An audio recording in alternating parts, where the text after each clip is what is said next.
Good morning, everybody. Hey, Bobby, how you doing? Doing great, Ed. How you doing? Can't complain because nobody listens. You have a good weekend? Not bad. I actually had to go through and update a lot of my podcasts and other stuff that I hadn't done in so long. What were you doing? You talk when I'm trying to get rid of this noise. I had an open house at that listing in Ripon, that one of Marjolie's. So how was that? We had a couple of visitors. It was a couple. Two. Yeah, a literal couple. Yeah, couple is up to two, right? And then few is three or more. Yeah, and I try not to count neighbors that come by. So still they could still buy it. True. Yeah, I mean, I always ask them, hey, do you know anyone looking to move the neighborhood? Because, especially when you meet the neighbor across the street, they kind of have an interest in who might be living there. Yeah, maybe so. My people want me to move because my front yard's messed up. Have they told you that? No. They understand. It's like, I'm not going to spend thousands and thousands of dollars during the summer to put stuff in and then let it die because it's so hot and it has no time to get the roots. I'm going to wait until, November or October. November because it's much cooler, and then plus the people out there working are not going to be so sweaty. It won't cost me as much. Yeah. I was hoping for a recession so that I could give them much cheaper. Yeah, I know, right? When they're knocking on your door asking if you want to work them. We need to do concrete. Concrete's just so expensive to get done these days. Yeah, I've heard that. Yeah, it just in general, it's just for the longest time during the pandemic, everybody wanted it and it was so expensive and people just wanted arm and leg. I mean, for what the guys who did our backyard for our pool, that contract, that's who I want for my front yard. And he's so busy with the pool stuff that and it's like, I want it to match perfectly because you guys did the best concrete job I've ever seen in my life. That's how good it was. Wow. Yeah. I'll have to come over and take a look at that. It wasn't mom and dad doing it. Yeah. In Colorado, we did our own. Gotcha. And it was an issue, right? Because it was us. And it wasn't bad for we doing the work, but I mean, I'd rather have somebody else do it.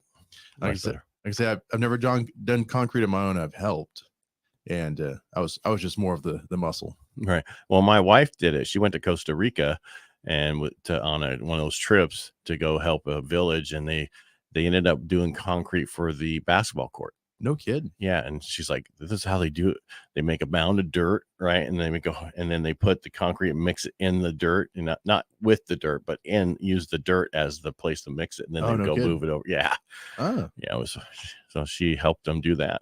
Nice. I'm like, I wonder what it looked like afterwards. No pictures. Not that I saw. No The Wi-Fi was at the school, so they have to go over to the school, and it was so hot and humid. She goes, Ed, you'd be miserable. I go, I know. That's why I didn't go with you and Blake. Oh, how long ago was that? That was a few years ago. Oh, okay. Yeah. Not recently. Recently, she was hiking in Colorado. And the only reason she went hiking with a friend of hers, that way she could talk to somebody as she was walking. Because when she hikes with me, she's so far behind me. Yeah. She has to talk to other people. You don't wait for your wife? No, I do. But, only at certain times. Gotcha. I have to stop and then, because you can only walk so slow when she's a foot shorter than me. Yeah. Yeah. What are you going to do? I was going to say, wait.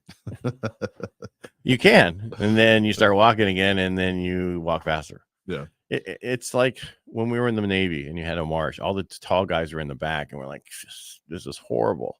All you short guys up front, not you, but I'm just saying the short guys up front were like, this is great. Yeah. A little delay today, huh? Well, speaking of military, okay. I wanted to talk again about assumable VA loans. Okay. Because I know there was a house that I was looking at recently, and they've been in it for about 3 years. So, how much equity? There was about $300,000 in equity.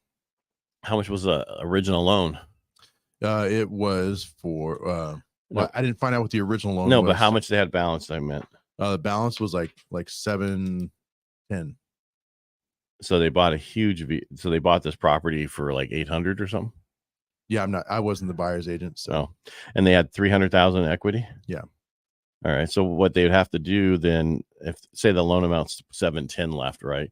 They'd assume that at whatever the VA rate is. Anybody can assume it. If you have credit worthiness, you just have to go through the process. It takes about 30 to 45 days. The other $300,000 in equity would need to be some other type of loan or cash.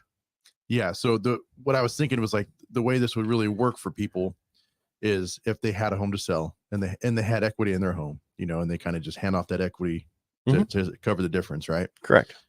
It would work that way. Yeah. But then as of right now, though, the veteran would lose that part of the eligibility. Yeah. See, that's the bummer. That was the caveat that I said, well, the interest rate on this, VA loan is incredible. Right. They're still going to have to make up the difference. And now the veteran that's selling the home wouldn't be able to use it for the next purchase. So no, they would be able to use, and at 700,000, they probably used up their full eligibility. You follow me? Because there's so much of an eligibility you have. Because when we go over the conforming loan limit, then it's a jumbo. Okay. Conforming loan limit right now is 726, 300, then or 200. Then we couldn't consider it a jumbo VA loan. You still can get it in your eligibility. It's not like it used to be where you had to put 0.25% down of whatever's over that. You don't. But it really, you have to figure, you don't have any money left over in eligibility when you go above that. Gotcha. From what I've seen, which I think is ridiculous. If you allow me to buy there's no limit, up to $2.5 million home, and I should be, and I only do a million, I should have $1.5 million left over, but they don't work. It doesn't work that way.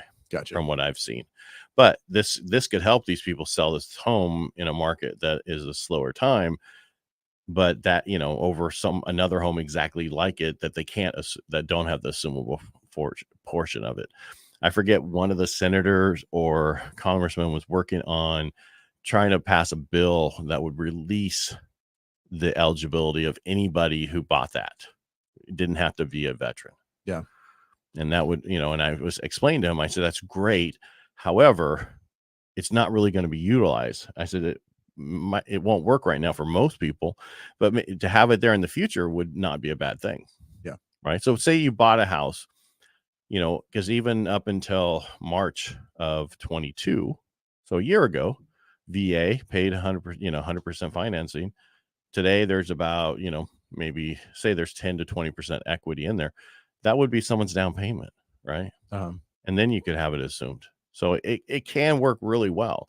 It just depends on how long you've been in the property. Because if you've been in the property for 3 years, during the period of time where we went up 60%, there's a lot of equity that needs to be covered somehow. So follow what I mean by that? Yeah. So ideally it would be in a normal market, right, where we have just an average appreciation. Correct. Like right now, we got average appreciation over the last year. We don't, which would work. Someone could assume that VA loan, because even as of March, it was still lower than we are now. I mean, I think in November, which was the last? When did I get my loan? August. I got a 4%. Gotcha. For the refinance. I did cash out, but that's a little different. But prior to that, it was in those ranges, so it still would be a great deal compared to today.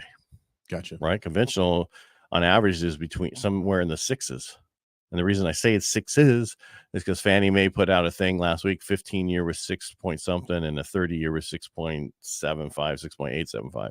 That's what Fannie and Freddie are saying, not me. That's what I'm quoting from them. I'm not doing it because it's APR, all that stuff. I'm just explaining what they said the rates were. If you have a 4%, that's still 2% difference. That's a huge number on 700,000 for sure. Yeah, yeah. That could be $500 to $1,000 a month. Yeah. Again, depends on your FICO score.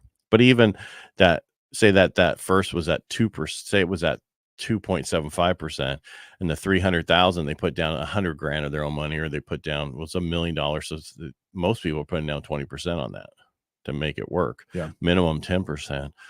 You still got 200,000. That's $1,000 a month payment to, on a second, if not more. Gotcha.